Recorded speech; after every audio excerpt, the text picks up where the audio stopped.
USC women's basketball is preparing for the madness of the Pac-12 tournament. Men's volleyball struggles to dominate in the crosstown rivalry. And LeBron James further cements his name in the history books. All that and more next on Sports Scene.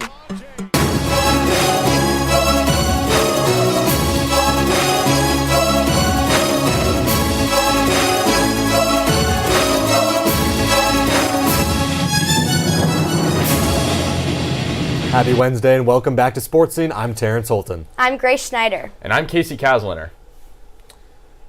Quarterback Caleb Williams and 7 other former Trojans were present at the NFL Combine. It's not a thought in my mind. Yeah, I don't think I'm not going to be number one. I think I put in all the hard work, all of the the time, effort, energy into being that. So I don't think of a plan B. That's kind of how I do things in my life. I don't think of a plan B, stay on plan A, and then when things don't work out, find a way to make plan A work. Williams was seen staying late on the field after drills were over and is confident that he'll be the top name in the draft. Marshawn Lloyd and Kalen Bullock were 2 Trojans that also impressed at the Combine. Lloyd especially stood out with a 40-yard dash time of 4.46 seconds. With the draft approaching, draft experts expect Trojans to be taken in the earlier rounds as well as the later ones. With the draft almost 2 months away, a lot can happen until then, though.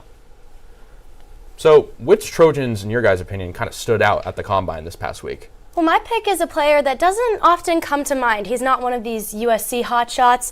It is USC offensive lineman Jarrett Kingston. He had a very impressive Combine. He was ranked number 2 in the athleticism score among guards. He was tied for 5th among offensive linemen in the 20-yard shuttle. He did very well. He had a really good show out. I'm excited to see where he goes, and yeah. Terrence. Casey, I'm doing someone who you mentioned earlier, Marshawn Lloyd. I think you mentioned, obviously, the 4.46 40-yard dash. Incredibly impressive. What really stood out to me, though, his 25 reps of 225 pounds on the bench press. I would never be able to do that. I'm a little weakling. That's never happening for me. So it's incredibly impressive for him to be able to do that. He was 3rd overall in strength for the running backs. I think he really showed out and showed that he's one of the best running backs in this class. Yeah, well, I'm going to go with a guy on the defensive side of the football. Kalen Bullock obviously played on a horrible USC defense. He stood out, this past season. Had a 6.13 on the NFL 10-point scale. That puts him as a projected possible starter in the NFL. I see him as maybe a late second rounder. I think he's going to be good in the NFL. Kalen Bullock, pure athleticism, and I'm really excited for what's to come for him.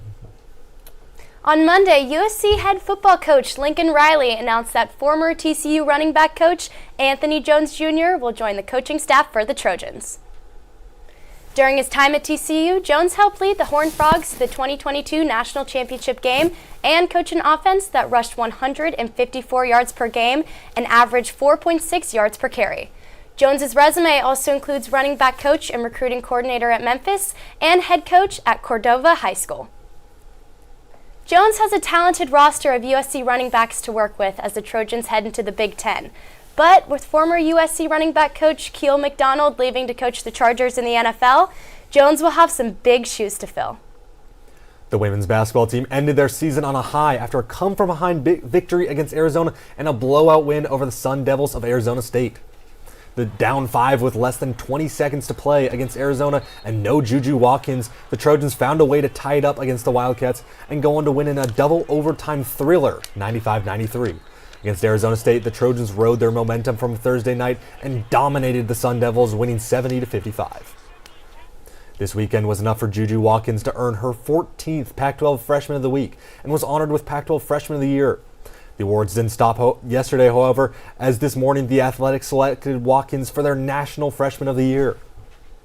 Watkins, however, was not the only USC player honored by the Pac-12, as Mackenzie Forbes was named first-team All-Pac-12 as well. Joining her at the top is Rhea Marshall, who earned All-Pac-12 Defensive First Team. The Pac-12 Women's Tournament is officially underway, so let's send it to Will to talk about USC's chances in Las Vegas.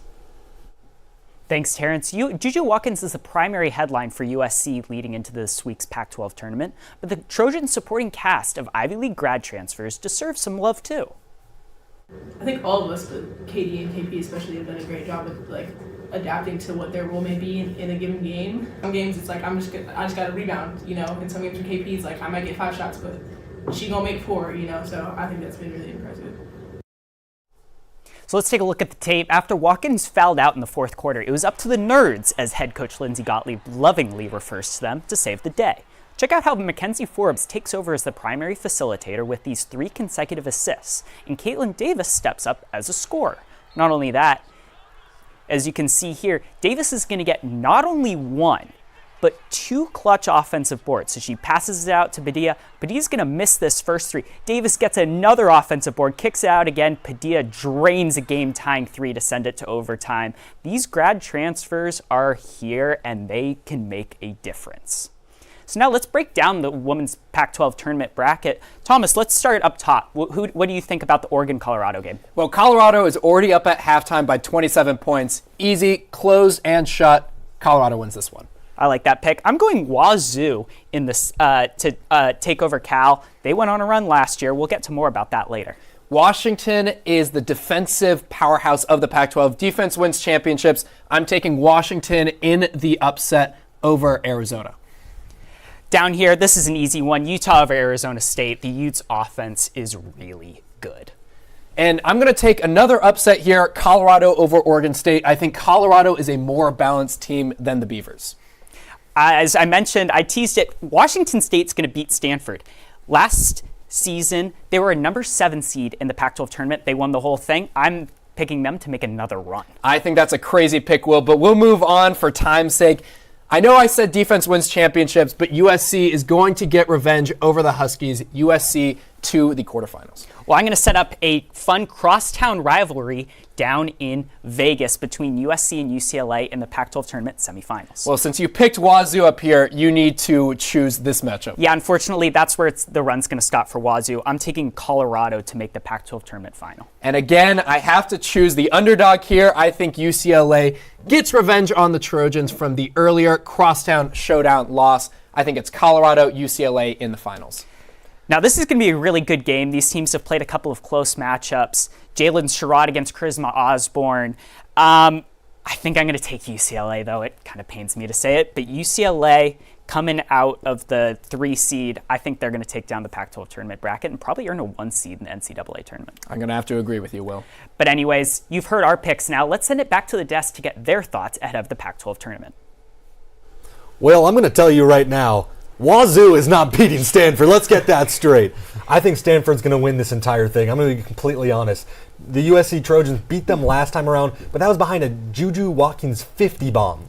It's sadly, I don't think it's going to happen again. Let's be honest. I think Stanford's going to take this one home. Yeah, I mean, I'm kind of interested to see how USC will make it through this tournament. They've been great this season, but they're also inconsistent at times. I mean, they lost to Washington. They beat Arizona in overtime, and they beat Stanford, like you said. So it's going to take them being consistent. I think they could beat Stanford potentially in the finals. Maybe they take home the win. We'll see what happens. I think the difference maker right now is junior center Rhea Marshall. Marshall has been on a tear. She's back-to-back double-double performances coming off of that, and has been the sole reason, really, I think, for the consistency and bringing them back to consistency after some of the issues you brought up. But I think the interesting thing is, obviously, they'll have to play either Washington or Arizona, 2 teams they saw mixed results against. Obviously, lost to Washington at home in one of their 2 losses at Galen Center, and then, of course, went to double overtime against Arizona. So the road is not guaranteed, but I do think, obviously, if they're going to have to take on UCLA and or Stanford, going to be really tough, especially considering they split against both of them. And like you said, it took a 51-point game from Juju to narrowly defeat Stanford. So I think no matter who, it's a stacked conference for a reason. And I think they can do it, but we'll see. You know, I'm a little concerned, though, about them making the final in the first place because Utah swept USC in the regular season. USC is likely going to have to go through them or UCLA, a team they split the series with. I'm a little concerned about them making the finals in the first place. It's just such a good conference. Yeah, we'll see what happens. It's called March Madness for a reason. I mean, it's my favorite month of the year. It's incredible. Well, moving over to the men's side, USC men's basketball is set to host its final regular season matchups against the Arizona schools.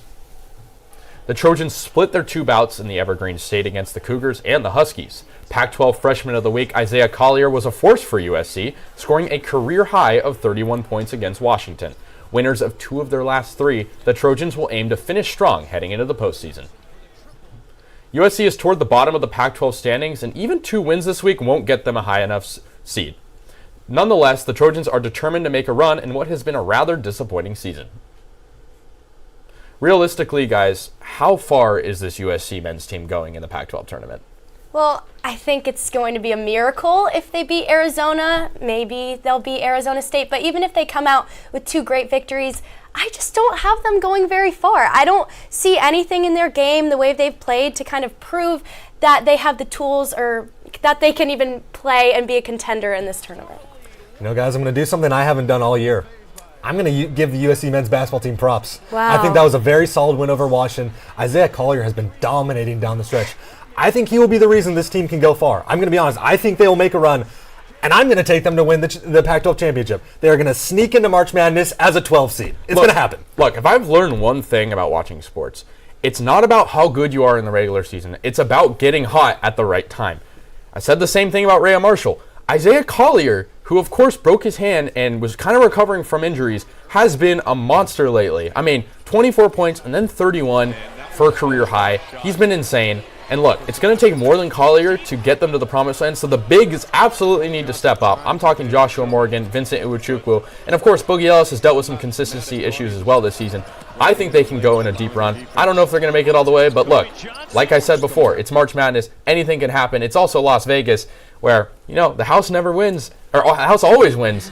And with that being said, whoever comes to the table, we don't know who's going to win. If I was 21, I would bet a USC money line to the Pac-12 championship right now.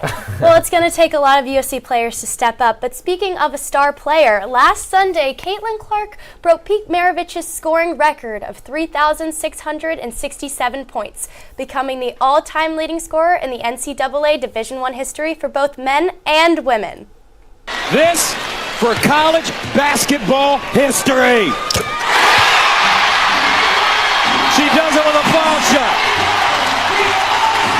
Caitlin Clark becomes the all-time leading scorer in major college basketball history, passing Pistol Pete Maravich. Clark put up 35 points against Ohio State, leading the Hawkeyes to a 93-83 victory. Following the game last Sunday, Clark became the first D1 player in the last 25 seasons with 20-plus points for 40 games straight. This past Thursday, Clark announced on X that she will declare for the WNBA draft after the NCAA championship tournament, foregoing her additional COVID year eligibility. Clark, projected as the top overall pick, sets the stage for an exciting draft season in April. From the field to the diamond, this USC athlete is scoring touchdowns and hitting home runs. And it was a successful East Coast trip for women's lacrosse. All that and more next on Sports Scene. Let me tell you how we amplify our Latina voices. Check out Dímelo. We have it all. Deportes. Entertainment. Noticias. ¿Qué tal? Soy Mariela Gómez y bienvenidos a Dime la Hora. Radio and podcasting. Comida y cultura. Digital social media. ¿A qué equipo le vas tú? LA Galaxy o LAFC? Dímelo is the only Latina-focused media outlet at USC. Dímelo. We have it all. Dímelo. We have it all.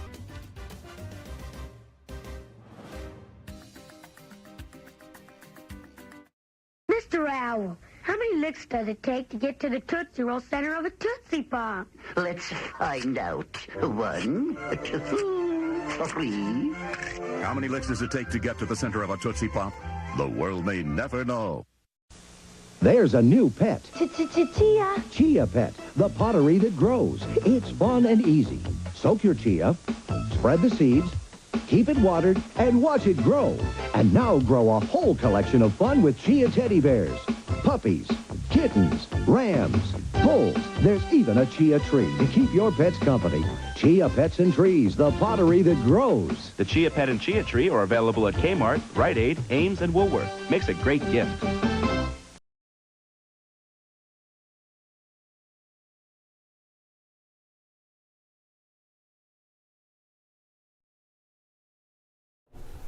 USC baseball was swept in Texas, but snapped its losing streak against Cal State Fullerton on Tuesday night. The Trojans are a lackluster 3-9 on the season, with some losses coming in blowout fashion. While there have been some bright spots, including catcher Jacob Galloway's recent surge, wins have become rare for Andy Stankowicz's team. One highlight of the Trojans' trip to the Lone Star State was dual sport athlete Deuce Robinson tallying his first career hit. Whether it be catching passes from Caleb Williams in the fall or getting extra base hits in the spring, Robinson can really do it all. The freshman has played in 3 games this season and will hope to further cement himself in the lineup going forward. The Trojans will face their first Pac-12 opponent on Arizona next at Great Park on Friday.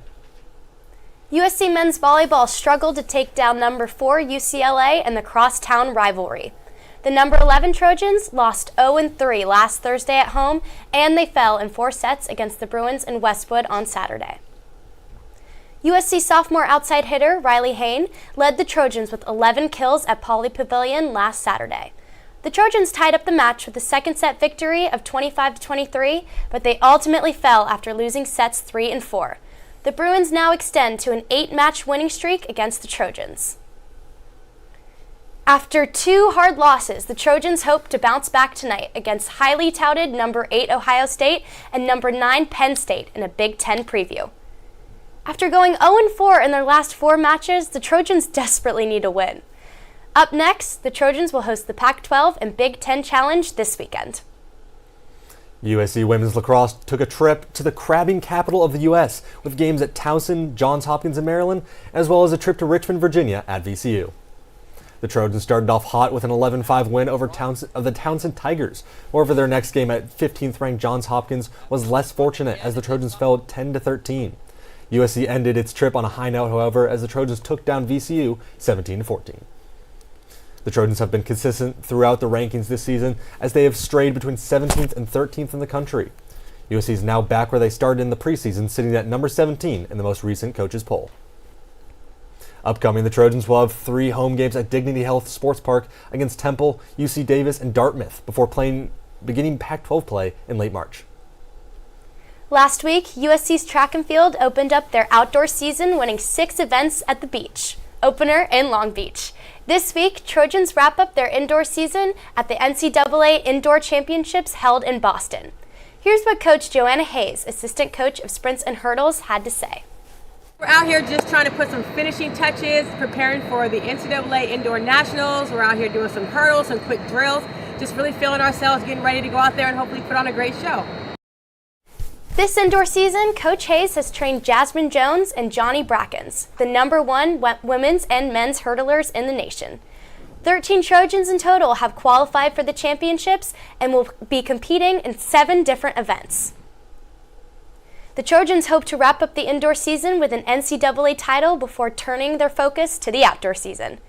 Now let's send it over to Thomas and Will to share their picks. Will Camardella does not want the smoke this week and has passed the losing responsibilities to Will Simons. I've chosen a bona fide winner this week in Caitlin Dobler of women's swim and dive.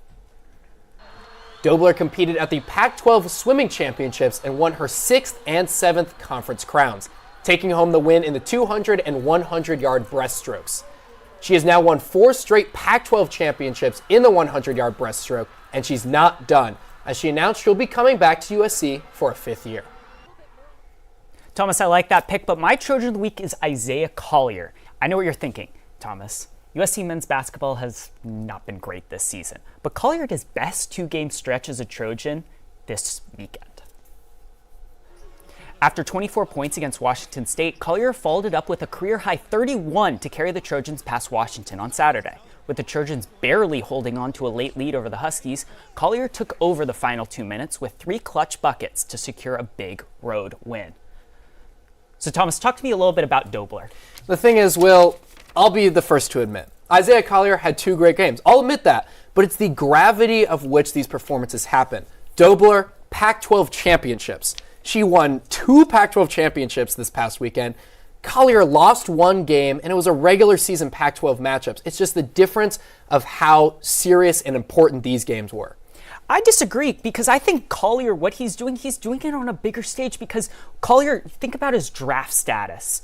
he's cementing himself back in the conversation as, potentially a top 5 pick. 55 points on over 62% shooting for the week is going to make some headlines for NBA draft projections. But you know what also is going to make headlines? His 5 turnovers and only 4 assists. Basketball is a team game. You got to win as a team, lose as a team. Having more turnovers than assists is not a winning formula. But Collier's a scorer. That's what he has to do for this team. As KC talked about earlier, Collier has to be the guy that carries this USC team. And is he doing a good job? They went 1-1 this week. They're 12-17 on the season. Well, if we want to talk about wins and losses, Caitlin Dobler didn't win all of her races at the Pac-12 championships. She got 10th in the 50-yard freestyle, and her team... That's not her main event. His main sport is basketball. Okay, She's competing in a bunch of different events, and she won 2 Pac-12 championships. We'll talk about... Okay, if Isaiah Collier goes into the Pac-12 tournament and wins the Pac-12 tournament, this is a different conversation.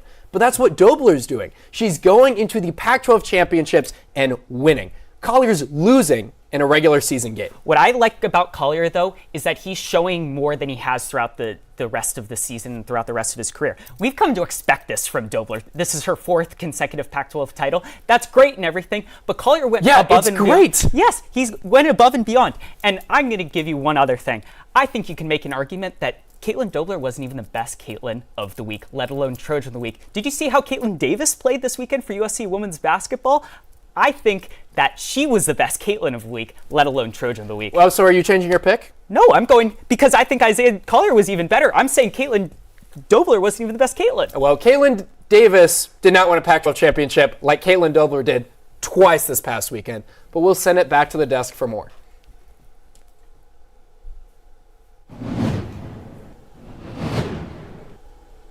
Is he really the GOAT? Find out what new milestone LeBron James accomplished on Saturday. And a North American matchup. USA and Canada face off in the CONCACAF semifinals. All that and more next on Sports Scene.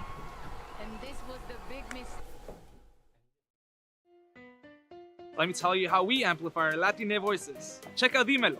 We have it all. Deportes. Entertainment. Noticias. ¿Qué tal? Soy Mariela Gómez y bienvenidos a Dime la Hora. Radio and podcasting. Comida y cultura. Digital social media. ¿A qué equipo le vas tú? LA Galaxy o LAFC? Dímelo is the only Latina-focused media outlet at USC. Dímelo. We have it all. Dímelo. We have it all.